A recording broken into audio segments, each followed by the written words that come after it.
आज की कहानी एक ऐसे भक्त की है जो पूरी तरह से नास्तिक था। अब आपके मन में ये सवाल उठ रहा होगा कि ऐसा कैसे हो सकता है कि कोई नास्तिक भी हो और भक्त भी हो। तो इसके लिए तो आपको पूरी कहानी जरूर सुननी पड़ेगी। आज की कहानी है आकाश की, जो अपने बूढ़े माँ बाप, पत्नी और 2 बच्चों के साथ एक किराए के घर में रहता था। वो एक प्राइवेट कंपनी में नौकरी करता था। वो अपने माँ बाप की इज्जत करता था, बीवी बच्चों से प्यार करता था, सबका सम्मान करता था।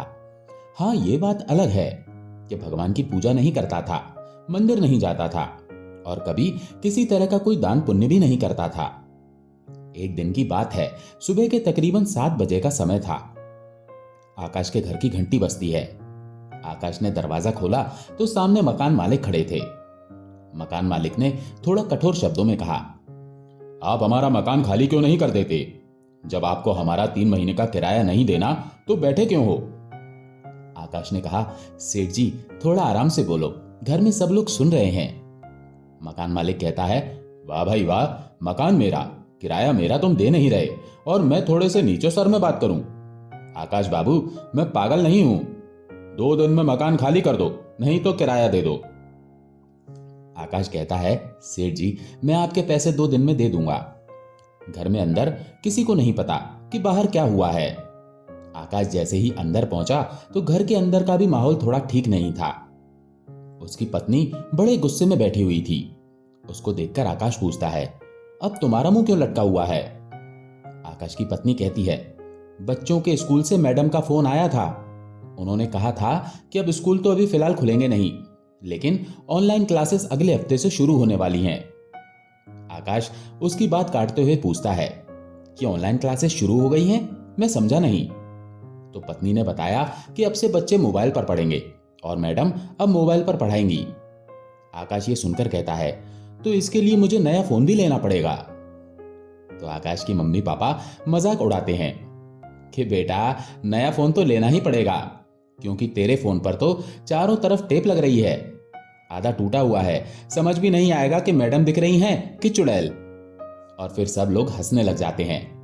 आकाश भी बात हंसी में टाल देता है, लेकिन उसे पता था कि उसकी हैसियत कितनी है। तभी उसकी पत्नी कहती है, नए फोन की तो टेंशन बात की बात है, पहले ये बताओ कि बच्चों की 2 महीने की फीस जो तुम्हें जमा करनी थी वो क्यों नहीं की? मैडम ने कहा है कि अगर 1 हफ्ते में फीस नहीं जमा हुई तो ऑनलाइन क्लासेस भी बच्चों को नहीं मिलेंगी, हम बच्चों के नाम काट देंगे। ये सुनकर आकाश को गुस्सा आ जाता है। अरे ऐसे कैसे नाम काट देंगे? मैं अभी जाता हूं और अभी फीस दे देता हूं। सारे पैसे मेरे ऑफिस में रखे हैं, मैं बस भूल गया था।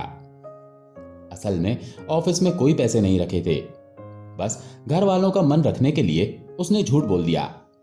वो जब ऑफिस के लिए निकलता है तो बीच में एक मोबाइल की दुकान देखकर रुक जाता है। वहां जाता है और कहता है, क्या आपके पास कोई पुराना सेकंड हैंड अच्छी कंडीशन का फोन होगा जिस पर बच्चों की ऑनलाइन क्लासेस हो पाए? तो दुकान वाला कहता है, भाई वो जमाने गए कि लोग पुराना फोन खरीदते थे, अब तो लोग फाइनेंस करा लेते हैं। आप 1000 रुपए दो और ये 10-20 हजार वाला फोन ले जाओ। अब यहां आकाश झट से एक फोन पसंद करता है। दुकान वाला कहता है, सर ये 20,000 का फोन है, लेकिन आप बस 2,000 जमा करा दो, बाकी सब धीरे धीरे किश्तों में दे देना। आकाश को यह बात बहुत पसंद आई और उसने फोन ले लिया। ऑफिस के बाद आकाश सीधा घर पहुंचता है। घर पहुंचकर उसने देखा कि सबका मुंह फिर से लटका हुआ है, सब उदास बैठे हैं और सब गुस्से में भी बैठे हैं। आकाश पूछता है कि अब क्या बात हो गई? अब तो ये देखो मैंने नया फोन खरीद लिया है। लेकिन किसी ने भी एक नजर उठाकर उस नए फोन को नहीं देखा। आकाश सोचता है कि लगता है मामला बेहद गंभीर है। वो अपनी पत्नी से पूछता है कि क्या हुआ, क्यों परेशान हो सब? तो उसकी पत्नी बहुत गुस्से में कहती है कि जब तुम ऑफिस जा रहे थे तो तुमने साफ कहा था कि मैं आज बच्चों की फीस जमा कर दूंगा, नहीं करी ना? और उसका नतीजा ये हुआ कि हमारे घर पर लेटर भी आ गया और मैडम का कॉल भी आ गया कि हम आपके बच्चों का नाम काट रहे हैं। नया फोन तुम्हें याद रहा पर तुम्हें बच्चों की फीस याद नहीं रही। आकाश कहता है कि मैडम ने तो 1 हफ्ते का टाइम दिया था ना? तो उसके पापा कहते हैं, हाँ हाँ भाई, अब तो तुमसे पूछ के वो लोग डिसीजन लिया करेंगे ना कि स्कूल में क्या करना है क्या नहीं करना है। अब तुम बताओगे उन्हें कि क्या करना है। कब सुधरोगे तुम? घर के सभी लोग बहुत गुस्से में थे। आकाश कहता है, अच्छा एक काम करते हैं, मैं कल सुबह जाकर फीस दे दूंगा। अब हाथ जोड़कर विनती है कि अपना गुस्सा ठंडा करो। चलो खाने के लिए कहीं बाहर चलते हैं, मैंने नया फोन खरीदा है। अब कोई तो मेरी साइड से भी बोलो। तो आकाश की मम्मी भी ताना मार देती हैं, तुम हमें खाना खिलाने के लिए बाहर लेकर जाओगे?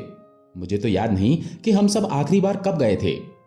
तो आकाश की पत्नी भी आग में थोड़ा सा घी डाल देती है, मम्मी जी जो गरजते हैं वो बरसते नहीं, ये हमें खाने के लिए कहीं नहीं ले जाने वाले। आकाश कहता है, अब तो मुझे बहुत ज्यादा गुस्सा आ रहा है, एक काम करता हूं, अभी कैब बुक करता हूं। ये कहकर आकाश अपने नए फोन से कैब बुक करता है और फिर कहता है, आज हम गाड़ी से जाएंगे और वहीं छोले भटूरे खाएंगे। छोले भटूरे का नाम सुनते ही सभी लोगों का गुस्सा शांत हो गया। आकाश अपने मोबाइल में देखता है कि कैब को आने में तकरीबन 25 मिनट का समय बचा है। अब ऐसे में आकाश के दिमाग में एक आइडिया आता है। उनके घर से थोड़ी ही दूर पर एक मोबाइल की दुकान थी। आकाश सीधा वहां जाकर पूछता है कि ये फोन कितने का लोगे? तो वो दुकान वाला फोन को देखकर बोलता है, ये तो बहुत महंगा फोन है, 20,000 का नया है। आकाश कहता है, अरे आप इसके कितने दोगे ये तो बताओ। दुकान वाला कहता है, मैं इसके आपको 15,000 दे सकता हूं। आकाश सोचता है, ठीक है एक काम करता हूं, ये फोन बेच देता हूं, अभी मुझे पैसों की जरूरत है, फोन तो मैं फिर दोबारा ले लूंगा। वो दुकानदार से कहता है, ठीक है आप मुझे 15,000 दे दो। वो नया फोन जो कि अभी घर वालों ने देखा भी नहीं था और जिसकी वो दावत देने वो उन सबको लेकर जा रहा था, उस फोन को आकाश बेच देता है। अब आकाश फोन बेचकर जैसे ही दुकान से बाहर निकला तो उसे अपने मकान मालिक मिल गए। आकाश उन्हें आवाज देकर रोकता है, अरे लाला जी मैं आपको ही ढूंढ रहा था। आकाश उन्हें 6,000 निकाल के दे देता है कि ये हैं आपके 3 महीने के पैसे। मकान मालिक खुश होकर आकाश से कहते हैं, भाई वाह, मैंने तुम्हारे जैसा किराएदार नहीं देखा, तुम तो अपनी जबान के पक्के निकले। इतना कहकर मकान मालिक इस तरफ और आकाश उस तरफ चल देते हैं। अभी आकाश अपने घर पहुंचने ही वाला था कि संयोग से उसे स्कूल की प्रिंसिपल गाड़ी से जाती हुई दिखाई दे गई। आकाश उनकी गाड़ी के सामने तो ऐसे कूद गया जैसे कोई लुटेरा कोई लूट करने वाला हो। मैडम भी डर गईं, ड्राइवर भी डर गया और पूछा कि भाई ये क्या कर रहे हो, आप कौन हो? तो आकाश बताता है कि मैडम सॉरी, गलती से मैंने आपको इस तरह से रोका है। वो अपनी जेब से पैसे निकालकर प्रिंसिपल मैडम को देते हुए कहता है, ये पैसे मेरे बच्चों के स्कूल की फीस है, मेरे पास नोटिस आया था, आप ये फीस जमा कर लीजिए वरना मैं कल स्कूल आकर देता। मैडम भी हंसकर बच्चों की फीस ले लेती हैं। अब आकाश के पास सिर्फ 500 रुपए बचे थे। अब यहां आकाश का तनाव थोड़ा कम हो गया था। जेब में पैसे नहीं थे, कोई बात नहीं, लेकिन तसल्ली थी कि घर का किराया, बच्चों की फीस दे दी है। वो हंसता मुस्कुराता घर पर आता है, तभी कैब भी आ जाती है। सब लोग गाड़ी में बैठते हैं और खाना खाने के लिए होटल पहुंचते हैं। अब आकाश वहां अपनी हैसियत के हिसाब से ही तो खाएगा। आकाश मजाक में कहता है कि पहले ये बताओ कितने रुपए प्लेट है? होटल वाला बताता है 50 रुपए प्लेट है। आकाश की जेब में अब 300 रुपए बचे थे क्योंकि 200 रुपए कैब के किराए में खर्च हो गए थे। अब यहां आकाश की मम्मी, उसके पापा, आकाश की पत्नी, आकाश खुद और उसके 2 बच्चे यानी कि 6 जने खाना खाने बैठे थे। तो 50 रुपए प्लेट के हिसाब से 300 रुपए हो जाते हैं और इतने ही पैसे आकाश की जेब में थे। लेकिन घर भी तो वापस जाना था। तो यहां आकाश एकदम से नाटक करने लगता है। वो अपने पेट पर हाथ लगाकर कहता है, मुझे तो एकदम से गैस बनने लगी, पेट दर्द हो रहा है। मैं जब घर आ रहा था तो मैंने रास्ते में चाय पी ली थी, अब जिसकी वजह से पेट में बहुत गैस बन रही है। मैं नहीं खा पाऊंगा, आप लोग खाओ, और मैं ताजी हवा लेने बाहर जा रहा हूं, आप सब खाओ। आकाश होटल के बाहर निकलकर लंबी सी सांस लेता है और अपने आप को शाबाशी देता है कि शाबाश, 50 रुपए बचा लिए। लेकिन पेट में अभी भी चूहे कूद रहे थे, बहुत तेज भूख लग रही थी। अब आकाश ने उसी रोड पर थोड़ा सा टहलना शुरू कर दिया। थोड़ी दूर उसे एक टेंट हटता हुआ सा दिखाई दिया। आकाश उस पंडाल के नीचे पहुंचकर दोनों हाथ आगे करके कहता है, अगर कुछ प्रसाद है तो दे दीजिए। अब जो प्रसाद दे रहे थे वो अपनी जेब से 500 का नोट उसे निकाल कर देते हैं और कहते हैं, प्रसाद तो खत्म हो गया। आप अपने मन से कुछ भी सामने किसी भी होटल से खा लीजिएगा। और हाँ, ये लीजिए बाबा की तस्वीर। इन्हीं की वजह से ये भंडारा संपन्न हो पाया है। अब आकाश को 500 का नोट तो समझ आ गया, लेकिन वो फोटो समझ नहीं आ रही थी कि वो किसकी थी। वो कहता है, ये फोटो किसकी है? ये कौन है? तांत्रिक? तभी वो व्यक्ति जिसने फोटो दिया था वो कहता है, क्या बोल रहे हैं आप जाओ यहां से और इन पैसों से प्रसाद खाइए। अब आकाश को कुछ समझ तो आया नहीं, लेकिन हाँ, वो करारा नोट और वो फोटो दोनों चीज जेब में रखकर होटल पहुंच गया। जब आकाश भागा भागा होटल पहुंचा तो देखा कि वो सब लोग तो बाहर निकल रहे थे। सब लोग अपने पेट पर हाथ घुमाते हुए कह रहे थे, भाई बड़ा मजा आया, बड़े स्वादिष्ट छोले भटूरे थे। तू तो गैस गैस खेलता रहे, तेरी किस्मत में ही नहीं थे छोले भटूरे।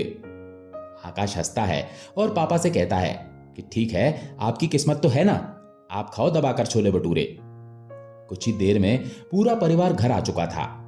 आकाश अपनी कमीज जैसे ही उतार रहा था, उसकी जेब से वो करारा नोट और वो बाबा की फोटो बाहर गिरती है। आकाश फोटो उठाकर सिराने रख देता है और इससे पहले वो नोट के बारे में कुछ सोचता, बीवी उसे हड़प लेती है, ये तो अब मेरा हुआ। अगले दिन आकाश अपने ऑफिस पहुंचता है और जैसे ही जेब से पेन निकालता है तो वो बाबा की तस्वीर बाहर आ जाती है। वो सोचता है, अरे ये फोटो अभी तक मेरे पास कैसे है? उसे पता नहीं था कि ये किसकी तस्वीर है, इसीलिए वो फोटो को बाहर फेंक देता है। जैसे ही वो फोटो फेंकता है, उसके मोबाइल पर घंटी बजती है और वो फोन उसके घर से था। उसकी बीवी बहुत ज्यादा घबराई हुई थी। तो आकाश एकदम से पूछता है कि क्या हो गया, क्यों परेशान हो रही हो? उसकी पत्नी कहती है कि कुछ भी ठीक नहीं है, पापा की तबीयत एकदम से बिगड़ रही है। अभी तो चाय पी रहे थे, ठीक थे, लेकिन अभी अचानक उनके सीने में बहुत ज्यादा दर्द हो रहा है, तुम जल्दी से घर आ जाओ। आकाश कहता है, ठीक है, तुम घबराओ मत, मैं अभी अपने दोस्त की गाड़ी लेकर तुरंत पहुंचता हूं। घर पहुंचकर आकाश और उसका दोस्त फटाफट से उसके पापा को उठाते हैं, गाड़ी में रखते हैं और हॉस्पिटल के लिए भागते हैं। जब हॉस्पिटल पहुंचते हैं और डॉक्टर से मुलाकात करते हैं तो डॉक्टर कहते हैं कि भाई आपको ये कुछ टेस्ट कराने होंगे, फटाफट से टेस्ट करा लो। अब वहां एक और बड़े डॉक्टर आते हैं और वो कहते हैं कि आपने ये टेस्ट करा लिए, लेकिन ये एक टेस्ट और कराना है जिससे इनके सीने के आसपास जो ये दर्द हो रहा है उसके बारे में पता चल जाएगा, क्योंकि अगर ये हार्ट अटैक वाला दर्द है तो परेशानी बढ़ सकती है। इसीलिए ये जांच कराना बेहद जरूरी है। अभी फिलहाल हमने एक पेन किलर उन्हें लगा दिया है तो उन्हें दर्द नहीं होगा। पूरा परिवार अब हॉस्पिटल में आ चुका था। सब लोग बहुत ज्यादा परेशान थे, लेकिन अभी फिलहाल उसके पापा नॉर्मल थे। आकाश वो टेस्ट करवाता है और पूछता है कि रिपोर्ट कब तक आएगी। वो बताते हैं तकरीबन आधा घंटा लगेगा, आप तब तक इंतजार करो। तभी आकाश के पापा के सीने में बहुत ज्यादा दर्द होना शुरू हो जाता है और वो दर्द इतना ज्यादा बढ़ता चला गया कि डॉक्टर को उन्हें इमरजेंसी में शिफ्ट करने के लिए बोलना पड़ गया कि फटाफट से इन्हें इमरजेंसी के लिए शिफ्ट करिए और जल्दी जल्दी हार्ट का ट्रीटमेंट शुरू कीजिए, यह हार्ट अटैक ही है। अब आकाश की परेशानी और घर वालों की घबराहट बढ़ती जा रही थी। आकाश बहुत परेशान हो रहा था। वो इमरजेंसी काउंटर पर जाकर पूछता है कि अभी कितनी देर लगेगी पापा को ठीक होने में। तो उसे जवाब मिलता है, सर अभी इसमें समय लगता है, डॉक्टर्स आ रहे हैं, वो ट्रीटमेंट कर रहे हैं, आप परेशान मत होइए, बस ये फॉर्म भर दीजिए। आकाश वो फॉर्म देखता है तो उस पर 50,000 रुपए लिखा होता है। तो आकाश कहता है कि ये 50,000 रुपए मुझे अभी जमा करने होंगे। तो उससे कहा जाता है, अभी पूरे पैसे डिपॉजिट करने की जरूरत नहीं है, आप इसका आधा जमा कर दीजिए, बाकी आधा जब ट्रीटमेंट हो जाएगा, जब आपके पापा डिस्चार्ज हो रहे होंगे तब दे देना। आकाश उनके साथ बात करके चला ही था, तभी उसकी मम्मी और पत्नी दोनों सामने आ जाते हैं कि क्या हुआ, क्या बात हुई।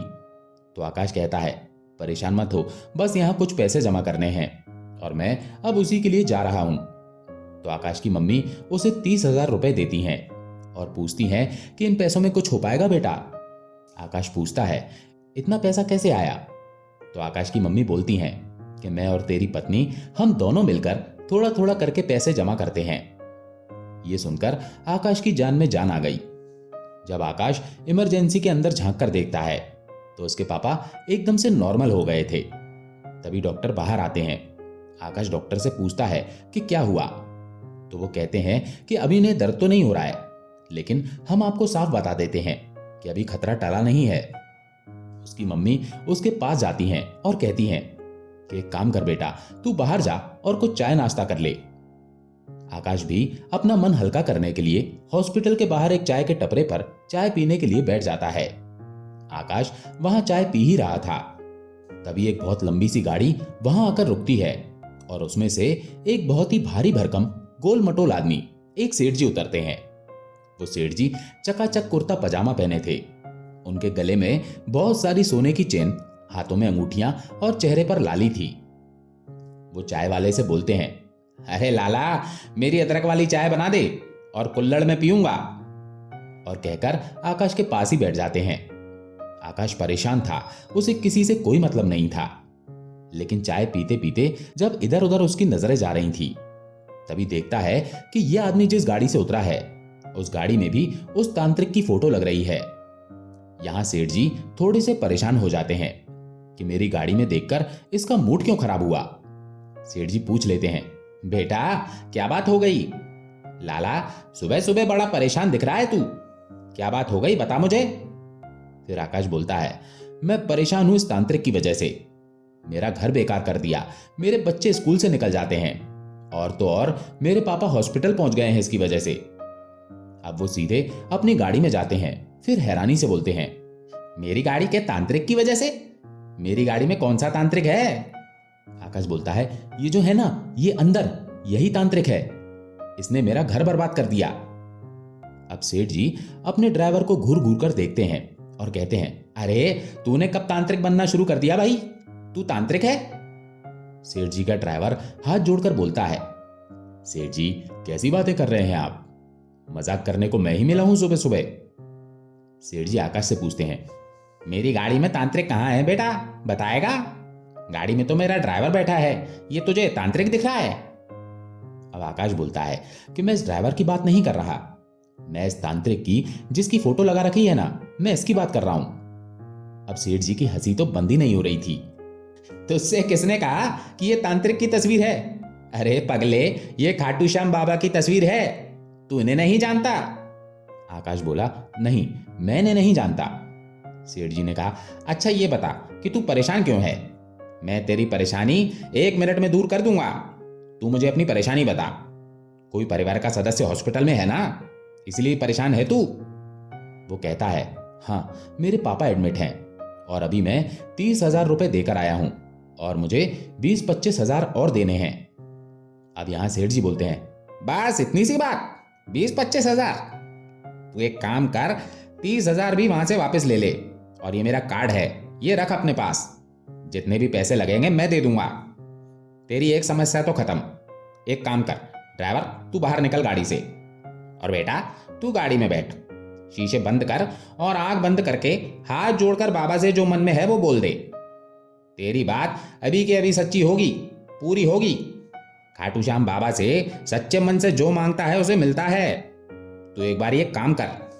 अब आकाश परेशान तो था, लेकिन कहीं ना कहीं उसे लगा कि इस आदमी ने अपना कार्ड निकालकर मेरे पापा की मदद की कोशिश की है, तो इसके मन के लिए मैं ये काम कर लेता हूं। आकाश गाड़ी के अंदर बैठता है और वो हाथ जोड़कर बड़े क्रोध में खाटू श्याम बाबा से कहता है कि अगर तू तांत्रिक नहीं है ना, तो मेरी मदद कर, तू मेरे पापा को ठीक कर सकता है? नहीं कर सकता ना? अब वो ऐसा बोल ही रहा था कि तभी हॉस्पिटल से फोन आ जाता है कि जल्दी आओ, यहां बड़े डॉक्टर साहब आ गए और पापा की कोई रिपोर्ट भी आ गई है। अब आकाश वहां से भागते भागते हॉस्पिटल के अंदर पहुंचता है। जैसे ही आकाश पहुंचता है तो डॉक्टर उससे कहता है, अरे कोई हार्ट अटैक नहीं था, एक छोटा सा गैस का स्ट्रोक था, गैस बन रही थी, बस वो थी और कुछ भी नहीं था। और आकाश बड़े डॉक्टर साहब से कहता है कि अब यानी पापा बिल्कुल स्वस्थ हैं, घर जा सकते हैं? तो डॉक्टर कहता है, हाँ हाँ घर जा सकते हैं और तुमसे तेज चलकर जा सकते हैं, परेशान मत हुआ करो बार बार।